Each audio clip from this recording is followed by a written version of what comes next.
தந்தை, மகன், தூய ஆவியின் பெயராலே ஆமென். கோவிலின் கற்கள் ஒன்றின் மேல் ஒன்று இராதபடி இடிக்கப்படும். லூக்கா எழுதிய தூய நற்செய்தியிலிருந்து வாசகம்.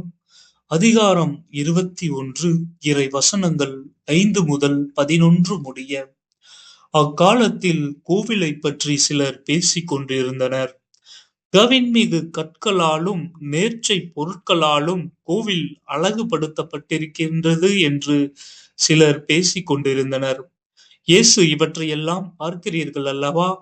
ஒரு காலம் வரும், அப்பொழுது கற்கள் ஒன்றின் மேல் ஒன்று இராதபடி இவைகளெல்லாம் இடிக்கப்படும் என்றார்.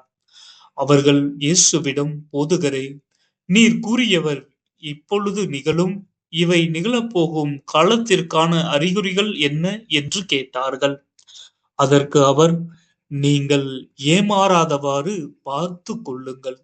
ஏனெனில் பலர் என் பெயரை வைத்துக் கொண்டு நானே அவர் என்றும் காலம் நெருங்கி வந்துவிட்டது என்றும் கூறுவார்கள். அவர்கள் பின்னே போகாதீர்கள். ஆனால் போர் முழக்கங்களையும் குழப்பங்களையும் பற்றி கேள்விப்படும் பொழுது உறாதீர்கள். ஏனெனில் இவை முதலில் நிகழ்ந்துதான் வேண்டும், ஆனால் உடனே முடிவு வராது என்றார். மேலும் அவர் அவர்களிடம் தொடர்ந்து கூறியது, நாட்டை எதிர்த்து நாடும், அரசை எதிர்த்து அரசும் எழும்.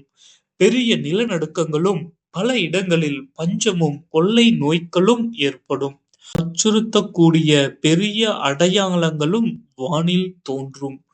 இது ஆண்டவரின் அருள்வாக்கு.